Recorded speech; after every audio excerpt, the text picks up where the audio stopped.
The MCOG board meeting. So we have a quorum here. So the way our agenda is structured is we actually call to order, do our tour, and recess briefly while we serve lunch down in Wallala, and then reconvene for the meeting and the rest of the day. So I'm going to call the roll. Chair Dan Jurdy. Here. Larry Stransky, I did not hear from, so nobody heard from him? Okay, not here. Jim Brown. Yo. Richie Wasserman. Yes. Is here. There's Richie. Tess. Alvin Smith. I'm here. John Housechuck. Here. Michael Carter. Here. And Brad Medham on our policy advisory is here. And I think that's all the board members today. Yeah, that's everybody.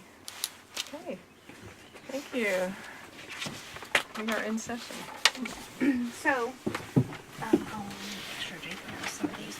So, we will start off looking at some of the more detailed also. Looking at some of the projects that have been identified in our current pedestrian needs inventory and engineered feasibility study. So this is something that MCOG currently has in the works. We have the South Coast portion of the project was actually the initial part, and so it is further along than the rest of the county for the project for the rest of the county. So that works perfectly for our tour today. So on the double-sided one-sheet handout, there's sort of just a brief summary of everything that we're going to be seeing today. Of course, you know, if there are other things that people would like to point out or see on the tour, you know, we have flexibility in what we include on our tour and what we see. The packet with the green writing, this is an excerpt from that plan that I mentioned that gives a more detailed explanation of the projects that have been identified. And so the projects that are in here are a combination of things that have been identified either in previous planning efforts, like the community plans that have been done in both Point Arena and Wallala, as well as other planning efforts that may have been done, and public outreach that's been a part of this project. So there are a number of ways that projects have been identified as priorities in this project. So we'll start with the North Point Arena section.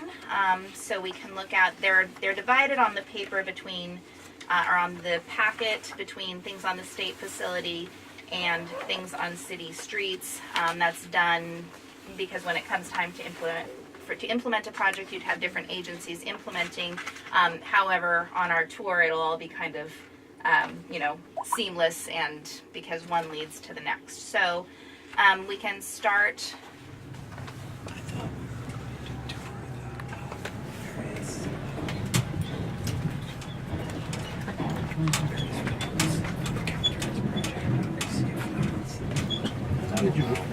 For when the wedding. We are, well, we're going to see, we're not going to drive out that way to see the Gasker Slough area, but we are going to drive out Windy Hollow, and we're going to talk about the different alternatives.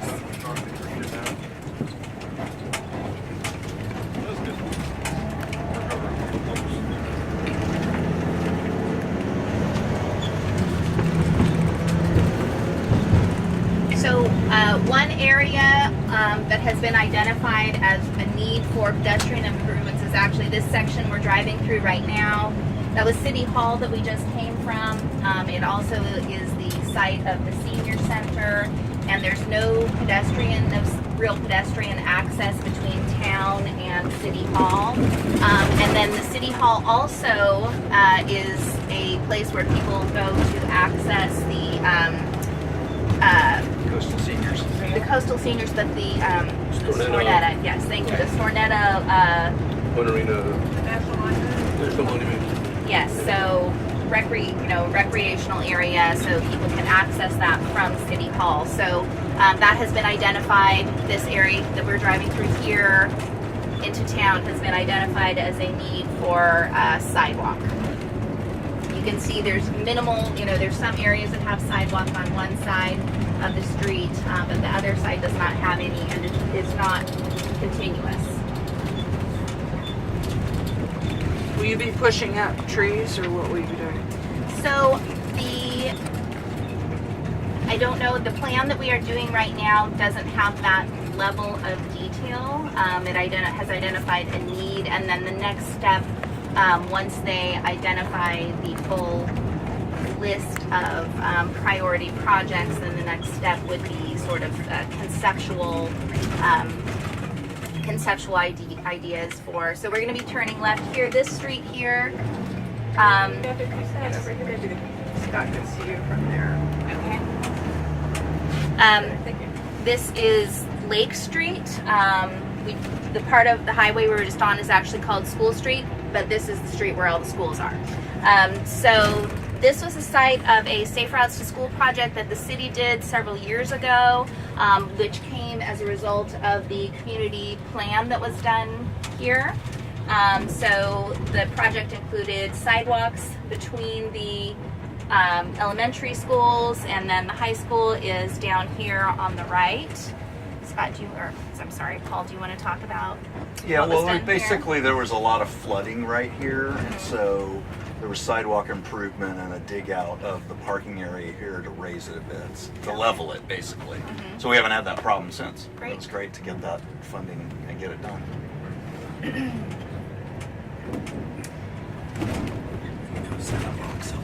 And there is sidewalk on the left, but not on the right. Another priority project that you'll see in the pedestrian needs plan is gap closure along this street. So on What both closure? there's sidewalk gap closure. So on the right side currently there's none, and there are some gaps on the left side as well. As we get up closer to the high school, there's newer sidewalk, I believe. Was that done as part of the Safe Routes to School project? No, there's new sidewalk in front of a house that was built. Okay. Yeah. And it's got gaps on both sides. Okay.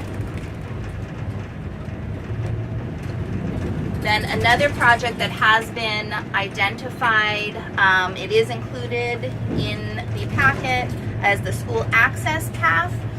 This is one that's been identified by the community, but there's some obstacles to developing that path because it would go through private property, but it would be between houses on this side of the road. So it would provide an off-street path between town and the school area, but would have to rely on private property.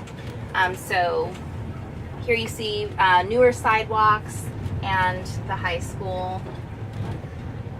When were the sidewalks built? Do you know it all? The old sidewalks, I don't know. Do you These- know, Richie, when these sidewalks went in? I believe they did this when they built the new gymnasium about 15 years ago. 15 years ago? Okay. So they're still okay with So the these are cypress new. trees?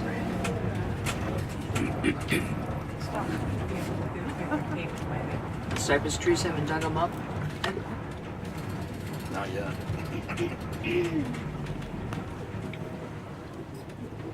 Yeah, I think we can. Does anybody, so if there are places that people feel they would like to get out and walk in this portion of the tour, we can certainly do that if Jacob can find a safe place for us to stop. But the overall plan in Point Arena was to do the majority of the tour from the bus for the Point Arena part, and then we'll do Get out of the pier. get out at the pier. Yeah. Okay, we will get out at the pier. So, did anybody want to get out to see anything on Lake Street? No? All right, I think we're good, Jacob. So, maybe we could, Probably go up Riverside. And Windy Hollow yeah, is the next I one. think the next good spot to go would be out Riverside Drive to Windy Hollow Road. So make it left. Yes. So, the next site that we'll be seeing, as many of you know, when During periods of extensive rain, the Garcia River floods, not just around the Garcia River, but low-lying areas in the vicinity, which closes Highway 1 and cuts off the community of the town of Point Arena from areas to the north. It is more than just an inconvenience because a lot of people might work in this area and live to the north. It also, one of the biggest issues is the inability for emergency vehicles to get through. Obviously a detour between Point Arena, there is no easy detour, so it's, you know, hundreds of miles to get around if the highway is closed. So Caltrans. Was that a fox in there? I don't know what that was. It looked like a fox. So Caltrans has looked at 4 potential alternatives to address flooding and address the long-term closures of Highway 1. And so we will talk about those. I do have another handout that I will pass out that shows the alternatives that they are considering. Do you want to talk about the alternatives? Sure, we'll get down there now. Sure, maybe when we get out to Windy Hollow, we'll stop and pass out the handouts. So one of the alternatives would utilize Riverside Drive, which is a city street. And Paul, maybe you can point out where is the entire length of Riverside Drive a city street? Yes. And you'll see when you get out, there's significant drainage issues on this street, and there's also, the street is traffic to bedrock construction, county yard, the garbage service. So there's a lot of heavy traffic on this stretch of the road, and you can kind of see that by the condition.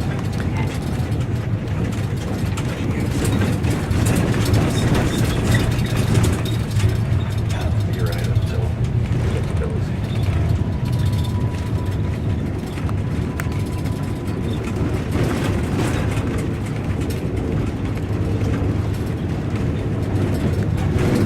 So another factor with the Garcia River flooding, it actually runs through the Manchester Point Arena Rancheria, and so it cuts off, it divides their tribal lands, and so when the highway is closed, it means that tribal housing and healthcare, tribal healthcare facilities are separated, as well as other tribal facilities. So not just the communities along the highway, but the rancheria as well.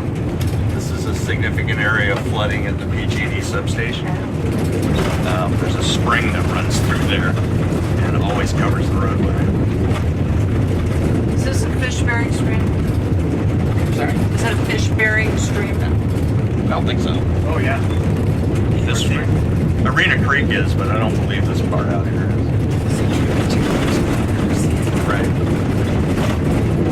That's pretty much where the city ends and the county road begins. So this is city up till here? Up to the change in pavement. Oh, wow. Yeah. I That's how didn't you realize know. that much of it was city street.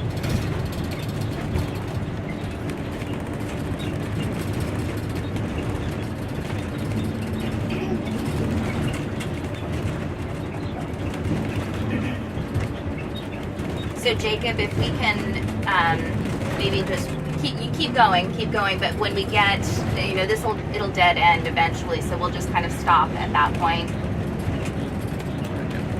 Okay. What's the operating budget for Point Arena? $1 million approximately. $1 million.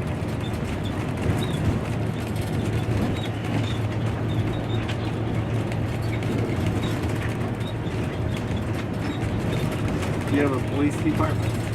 We contract with the sheriff. So we have one resident deputy down here, 2 other lieutenant, and another deputy intermittent. Parsons Christmas. Those matches.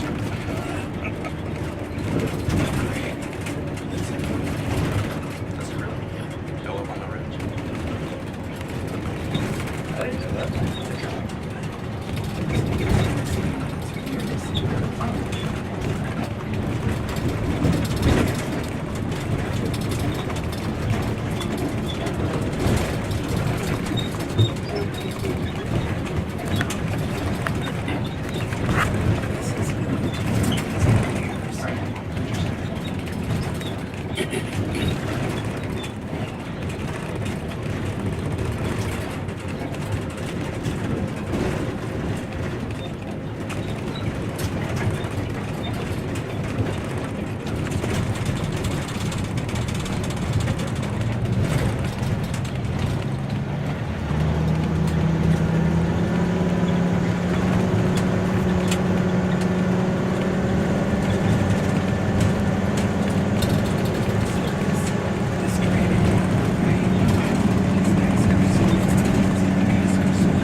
Yeah.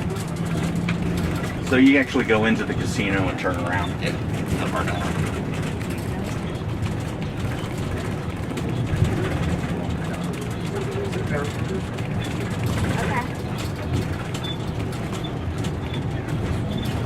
We're still on Riverside? What are we on? What street? Windy Hollow Road. Dead ends here at the casino. So Brad suggested that we could get out here and then actually just walk to the end of Windy Hollow.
Kind of a. It was a summer bridge.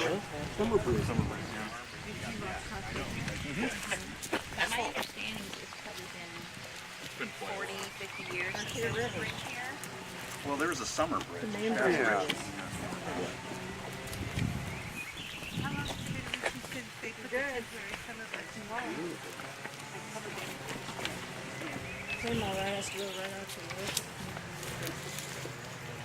All right. Oh, we're still. We got a couple stragglers.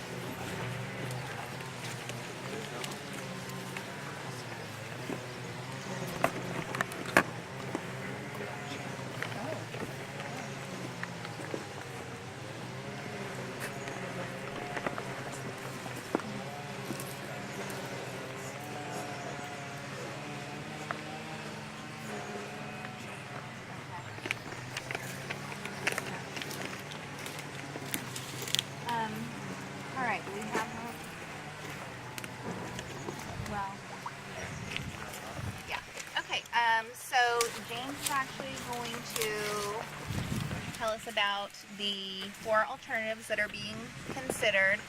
All but one of those alternatives would utilize at least part of the road that we just traveled on.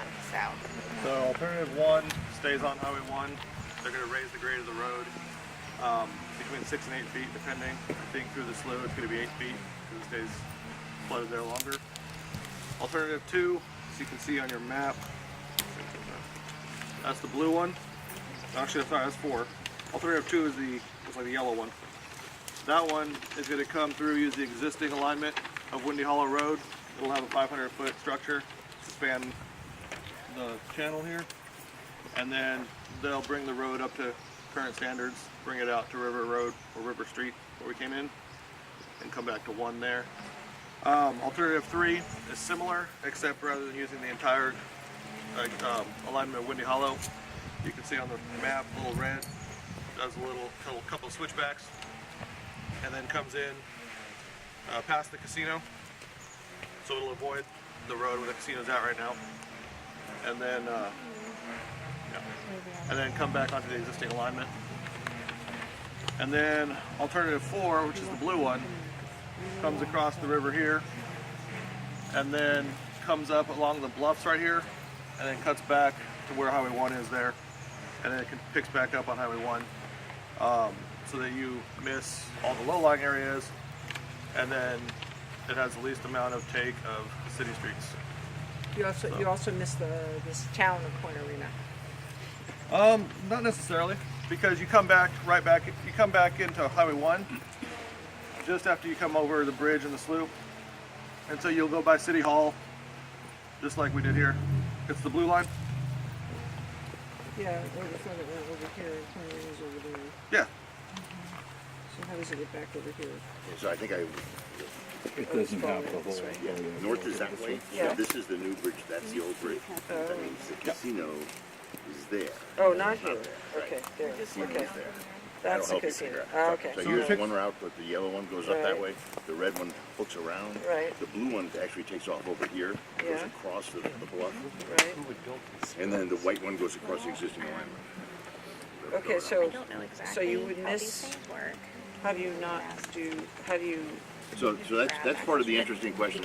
Obviously, this is a feasibility study, so everybody knows I'm Brad Meadow with Caltrans, right? So my senior planner for this area wasn't available, so you got me. So I may wind up not having all the answers, but the feasibility study I know quite a bit about.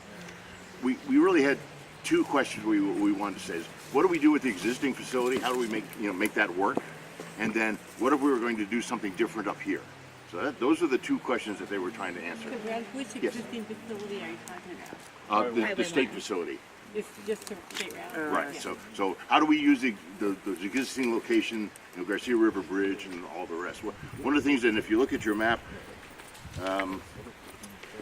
okay, so if you're holding it this way, the longer bridge is the Windy Hollow Bridge, the shorter bridge is the Garcia River Bridge, and if you follow it along, you'll see after it goes over the bluff here, there's a place where it says raise existing Gasker Slough Bridge. What it looks like to our people is that that's the location that floods first and stays flooded the longest. So we actually are proposing an interim project to raise just that section so we can reduce the total number of closures. Yeah, I haven't found a way to fund that yet, but we're pushing that as an issue. You have to recognize that the state is not anxious to add a lot of new miles to the state highway system. So it's going to be one or the other if the state owns the facility. Another alternative would be that we don't own the facility that goes to the Windy Hollow Bridge. That's owned by the city and county. So, from my perspective, having 2 bridges, 2's better than 1. If something happens, you have another alternative. But that, at least doubles the cost. The ride we took up here is fairly circuitous. It's a lot of roadway, a lot of things to add, and it gets you up and away from the ocean and the town. And so those are all things that we have to consider as we're looking at these. We are not going to build parallel facilities and own them as the state. I mean, our state policy has been, if we build a new facility, we relinquish the old one. And so I don't think I could get funded building this one and keeping the existing one. So that's one of the things we have to talk about is how does that going to work? Did this study end up with a preferred alternative? No, no, and preferred alternative is way in the future because you know you have to have your environmental studies and all that. We were talking on the way down that the Point of Rita mountain beaver sort of haunts us in this area. So, but all those things would have to happen before we get anywhere near a preferred alternative. And I know that using the Windy Hollow alignment, the city has concerns about that because in times that traffic were using this alignment, the Riverside Drive and Windy Hollow Road within the city isn't currently in a state to handle that kind of traffic. Paul, do you want to talk any more about that? Yeah, well, we have a project for this upcoming year to improve Riverside and Windy Hollow in that area where we turn. I think one of the issues the city council has expressed is not so much the Riverside Windy Hollow intersection, but the Riverside Highway 1 intersection, and especially left turns. We don't have any lights there, we don't have a roundabout, and so that complicates. You can see traffic backing up in the summer, especially with that configuration of the Garcia River feasibility study. The one that just uses Highway 1 would just be the same as it is today. It also removes the lighthouse, which is one of our main attractions in the state, really, and further from the highway by over a mile. What earlier you said that there was an issue with emergency vehicles. Where is that on this map? I didn't say that, Is but it in town or? So I said that, and it's actually something that has come out of multiple public meetings that we've had, either here or other South Coast locations. I don't think that I've ever come to a public meeting in Point Arena when Windy Hollow and flooding of the Garcia River do not come up. It's a big issue for the community, and I have specifically heard from the ambulance service. So I believe it is out of Point Arena, and so if they have emergencies that are just on the other side, it is quite a bit farther for ambulance to travel. But so getting around in town is okay. getting around within the town of Point Arena, yes, it's accessing areas accessing the north, just like to up the to north. Fort Bragg. Right? So Manchester area, and then as I mentioned, the other side. So this is tribal land that we're on right now. On the other side of the river is also tribal land. So any kind of emergency access to that area is severely limited when the highway is closed. I imagine that the casino people would be very happy with the yellow alternative. Yeah. It would bring more traffic by for sure. But obviously the facility is a long way from being able to manage anything like that. So Brad, you're saying if this were to be improved and be the new If this would state be improved and alignment, owned by the state, the state would relinquish the existing. Right. Right. Okay. And so do you have an estimate of the timeline for something reaching a ready-to-list date? 10 years? at least 10 years. least 10 years. Right now, the feasibility study is just almost finished. We are looking at trying to do a project initiation document, but it's going to be expensive. Any of the alternatives are going to be very Right. expensive. Right. We have a project program to replace the Garcia River Bridge, which is a separate effort. And we haven't really looked at grade there, but the bridge itself doesn't typically flood. The bridge, it's the approaches to the bridge that flood. You're in this big, wide floodplain. And so the bridge is sitting there relatively high and dry, but you can't get to it. Right. And this, looking out here, is that's the low-lying area that stays flooded longer than the actual bridge itself. One of the things that we did was we installed a camera that's on the internet so people can look at it, at least in the daylight hours. Because where the gates are, you can't actually see the water, and so there was a lot of frustration in town. It's like, why is the gate shut? I can see dry pavement, as far as the eye can see. So we put in the camera so they could actually see what was going on. And also it helps our people see what's going on, so we make sure we open it as quickly as possible. And then just, I think we can probably head back to the bus, but I wanted to mention quickly before we do, another item that has been mentioned by the public and it was included in MCOG's active transportation plan was, as an alternative to a vehicular bridge, a pedestrian bridge across Windy Hollow, because that would, as you can see, this is, it is usable for pedestrians, and it would provide at least some level of access to the other side during times of flooding, and then year round for the tribal community to access both sides of tribal land on both sides of the river. So that's another project that's been discussed here. So, all right, should we head back to the bus? One of the priority projects that's been identified is sidewalk gap closure on Riverside Drive, and then an improved crossing at the intersection of Main Street and Riverside Drive. And then there is also open drainage alongside Riverside Drive, which is an issue for pedestrians or bicyclists traveling along that route. So just as we get back into town, we'll And that be is our passing next those areas. project That to is work your, on okay. For the upcoming year is the drainage and the paving. I guess the grade. I'm not sure if there's any money programmed for sidewalk improvement. I don't think so. To the highway, we're going to go left and into downtown Point Arena. So in downtown Point Arena, things that have been identified in the pedestrian needs project are improved crossings on Mill Street, which I don't think we can actually drive onto, but we're going to try to at least slow down or maybe pull to the side of Highway 1 so we can have a look. Fortunately, there are pictures in the packet. On page 8, the page numbered 18 of your packet, there are pictures that show the very elevated, broken sidewalks along Mill Street. So that's a project that's been identified in the pedestrian needs plan, and if you walk along there, you can see why. All right, so we'll head back to town.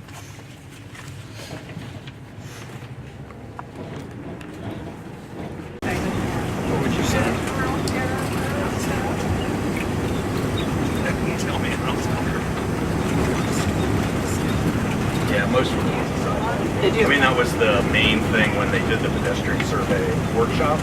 That was the main thing people raised, was the lack of walkable sidewalks for safety, especially on Highway 1. There'll be people who go, you're ruining the town. Well, there'll always be people like that, but I think the majority of people want improve, especially for the kids. Especially the You can't do school. sidewalks in Mendocino. It has to be exactly like it was in 1932. No, we're not that extinct.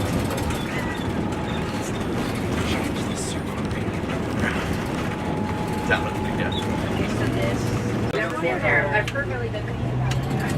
Then this morning we got up, nobody ever. Okay, so this is, we're back on Riverside Drive, so you can see, this is where sidewalk gap closure has been identified and correction for the open drainage along the sides of the road. Yeah, there's open drainage And on then, this side. yeah, you can see over there, and then improved crossing at this intersection. All right, Jacob, do you want to head out to the Arena Cove now? Just point me in the right direction. Oops. Go straight Go straight. and take a right Right back there. past the gas station.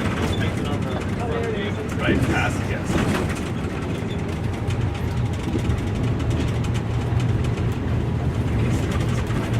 Oh, and then Mill, when we get I to, want to see this though. Good. Station right here. oh, the charging Don't station. forget the charging station. Oh yeah, don't Okay. forget. So, let's do it when we come back. I'll have to Yeah. I can see it. Busy on a Monday. Chris, the pharmacist, isn't still here, is he? He's still It's here? back there. Chris is still here? I think they sold it, yeah. Yeah. He's gonna Okay, be so here's Mill, so when we come back, yeah. It's a corporation. All right. Right here? Yeah, Iverson, right? here. Right here, yes.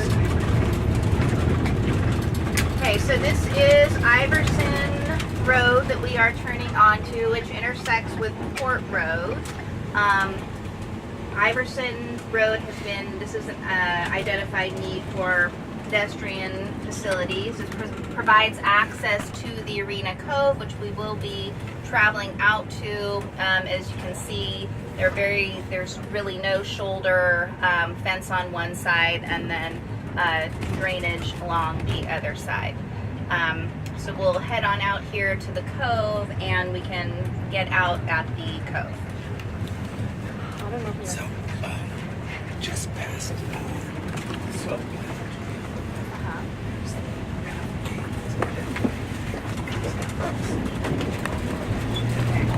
Harper's Trail. Okay. Oh, that's Harper's Trail.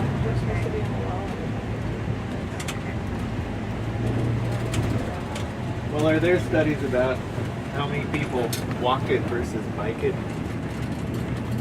Some older studies, yes. Which is more Yes, popular? it comes out. Do people walk it? So, Like the bike lane. yeah, so this, the bike lane, the class 2 bike lane on the right side of the road, this is actually part of the Coastal Access Scenic Bikeway. And then Harper's Trail comes out right here. So that is, it is a recreational trail, but also something that provides for transportation purposes, provides pedestrian access to destinations in town, and is included. And this roadway was recently repaved with funds from SB1 and LSR last November.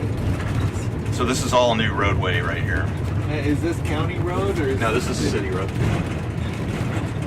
This is way better than I remembered it. Yeah, it was having some issues.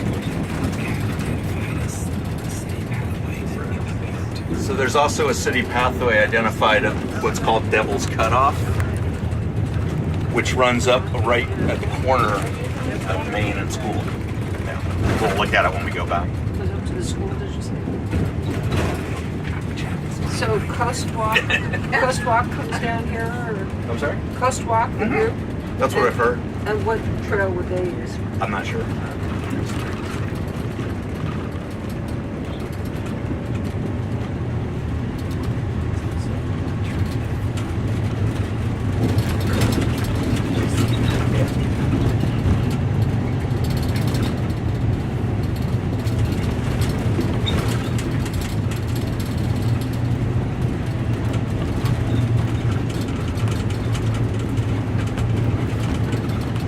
nice road?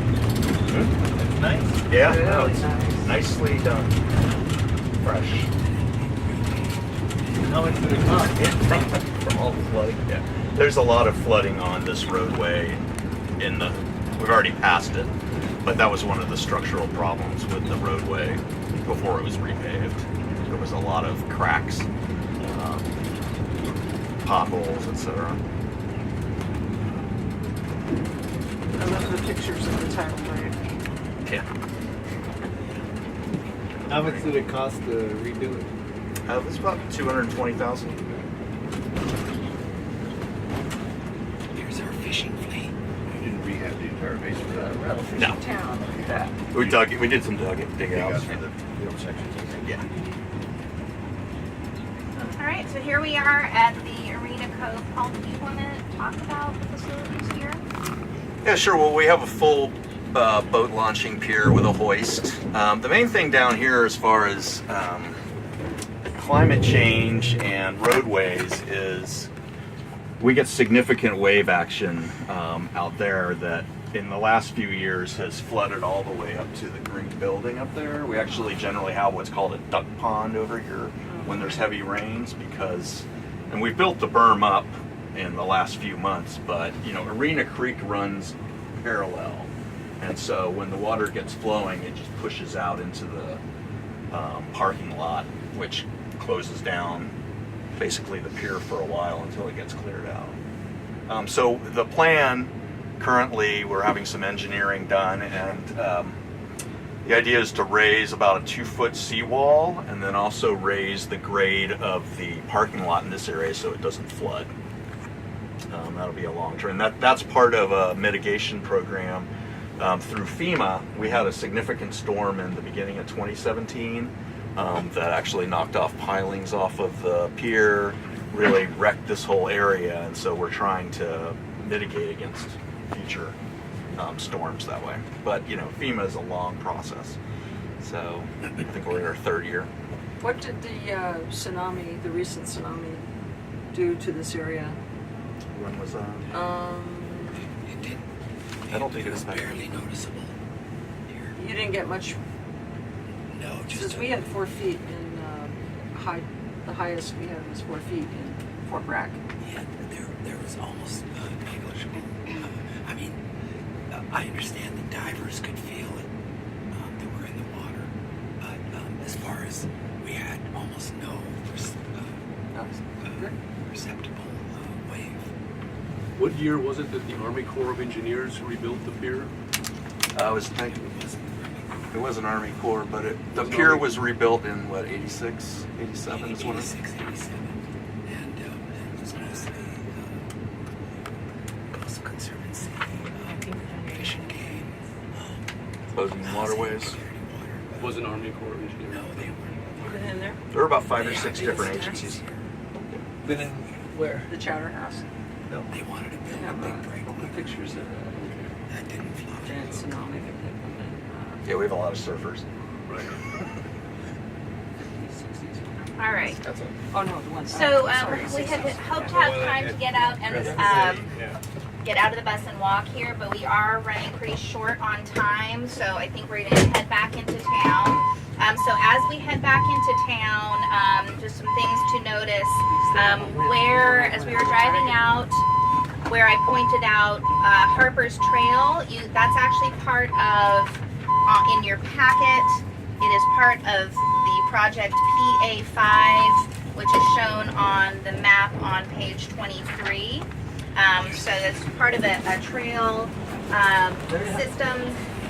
What's that? As one of our council members. Oh, Surfing.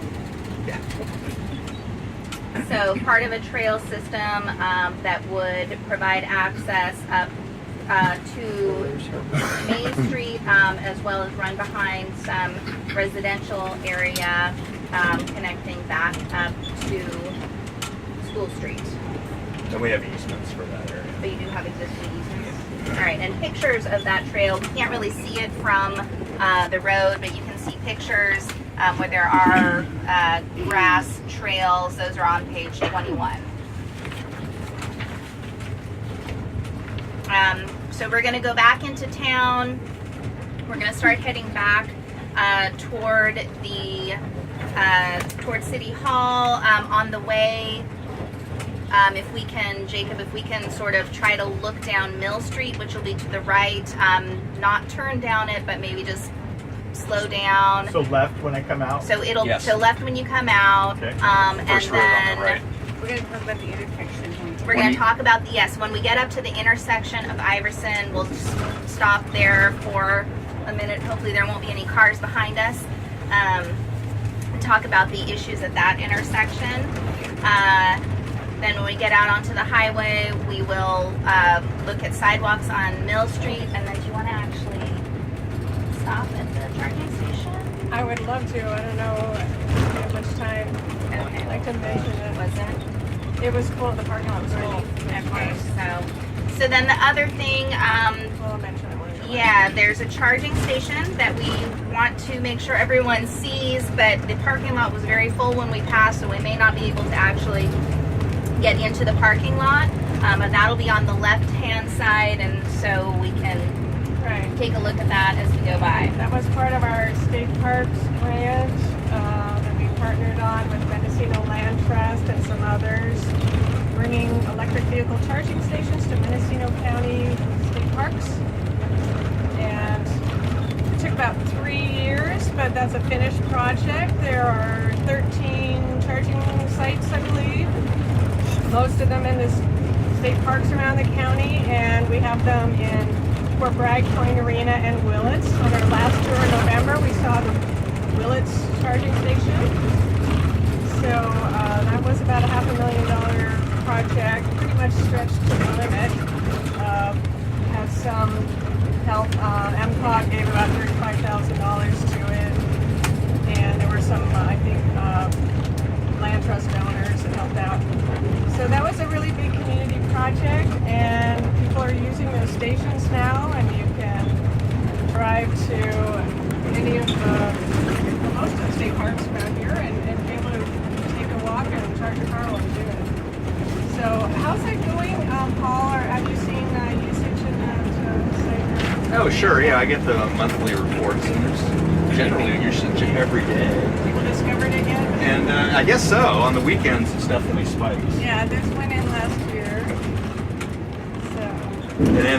And you guys helped us fund the gap for that. Yeah, we did a little add-on funding to supplement to make sure we had the right kind of chargers that can communicate so that you can have a credit card reader and recover some costs, things like that. So that was a real milestone to get that whole project done, and it's just the tip of the iceberg. Got more projects coming. The electrification of transportation is in progress. So really happy with that project. Right. Are there time limitations on those parking spots? It depends on what the city decides. Yeah, you do want to have a... Okay, so let's just Well, stop while okay. we're at this We have to look intersection at this real intersection. quick. So, the pedestrian improvements have been identified as a need on, oh, there's cars behind us, on Iverson, but while you're looking here, you can see visibility is a real problem at this intersection. In order to improve visibility and provide pedestrian facilities, there's a need for a retaining wall at that corner of the intersection. That would allow for improved vehicle visibility coming out of Iverson, as well as safe pedestrian facilities. You can pull over right here by the fire hydrant. Just pretty quick. Retaining wall would improve the visibility. A retaining wall, yeah, well, it would improve visibility. It would also, they've talked about moving the stop bar up, and then in order to provide pedestrian facilities at that location. It is talked about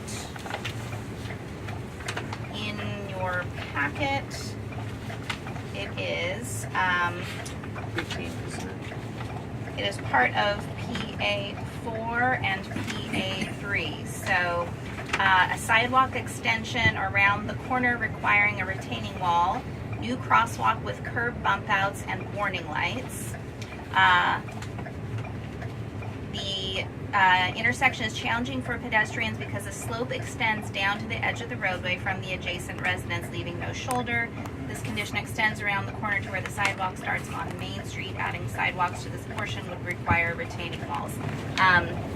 So the retaining walls would allow for the pedestrian facilities, but then they've also discussed relocating the stop bar there to improve vehicle visibility. All right, so that is the intersection of Iverson, and that's something that has been identified in the community action plan, as well as the current pedestrian facility needs plan. Now, here we are at Mill Street. This is another project. Unfortunately, from here you cannot see the worst of the sidewalk, but if you look in your, and there's not a lot of room to turn around down there, so we're not going to take the bus up Mill Street, but if you look in your packet on page 18, you can see the sidewalks. So that is a project correcting the elevation of those sidewalks, as well as just the condition. They're very broken up and uneven and narrow in many places along Mill Street. So that is a priority project included in the pedestrian facilities plan. So what would you do? Bring up the street? Well, the method of correcting it hasn't been identified yet, so it could be at a minimum widening the sidewalk, correcting the slope, and then the level. And then the part of the sidewalk is currently planting strip, leaving the actual paved portion very narrow, so widening the sidewalk. But you still have it very steep. Perhaps So I've I'm seen wondering if you're bringing up the road to Safety. meet it. Yeah, safety bars. So they have identified, they being the consultants that are working on this project, curb gutter reconstruction, rebuilding the sidewalks to eliminate the drop-off. So the issue, of course, then is access for the houses that are already at that level. So the next step in this plan, because it is an engineered feasibility study, would be to come up with a little more detail about how to address that issue. This part of the plan is just a prioritization. So they went through a process of gathering needs, and then this excerpt that you have in your packet today comes from a project evaluation report.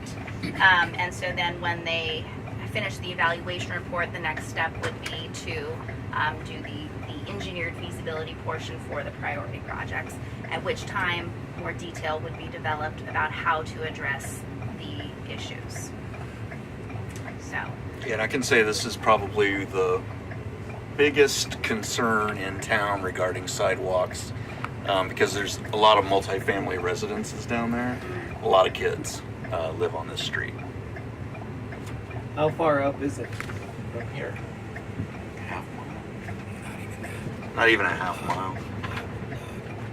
2 to 3 city blocks, but there are no side streets.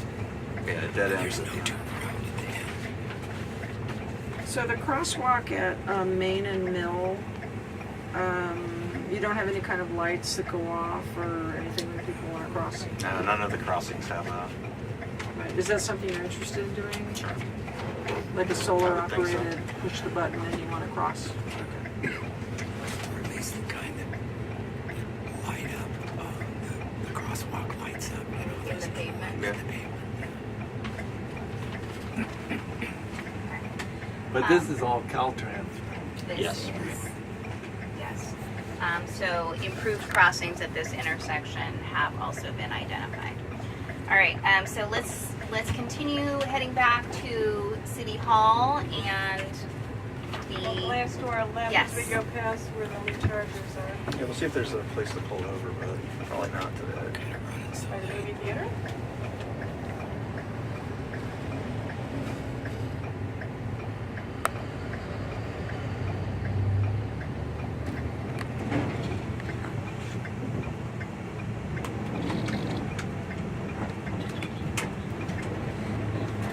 Charging station's in that parking lot off to our left. That's right. Okay, I will slow way It might be down. hard to see from here, Okay. but that's where it's located, right downtown. As you can see, lots of traffic here. It's quite visible. Yeah, this is pretty much the center of town, right Is next there to the signage, theater. Paul? There's some. You can see the blue signs. There's the charging station.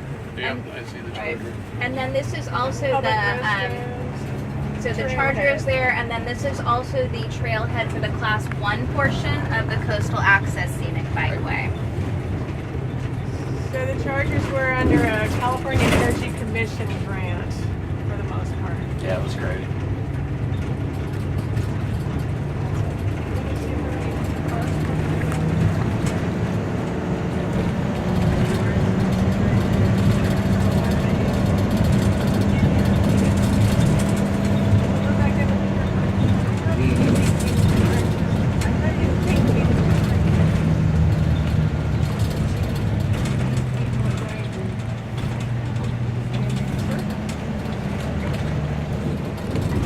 There's these murals that are so pretty. Yeah, those were done by the students. Yeah. Yeah, they're really cool. It's really a charming little town down Thank you. I like it. And who did the hummingbird mural? Back there. Oh, that's yeah, local woman Nicole Ponsler. She's actually a well-known muralist. She does murals all over the country. And then, yeah, so the Green Room hired her to do that mural, which won the Mendocino Arts Council Business Award this year. Yeah, Green Room is our dispensary. Do they call them dispensaries? Retail location for cannabis? Dispensary. I'll always be called a dispensary, no matter what, I guess. Euphemism. It's better than a pot shop. Right? It's like it need to be. We went back for Nothing right. Nothing. Just Not everybody's there. going to know. What it does is all that property actually about more than that. We will be returning back here when on our way back from Molalla, so anybody is also welcome to stay on the bus who is continuing our tour in Molalla. Or if you are not continuing, here is your bus stop. Rides in pedestrian and motor traffic. So, thank you. All right. Thanks for the tour. See you all in Lola.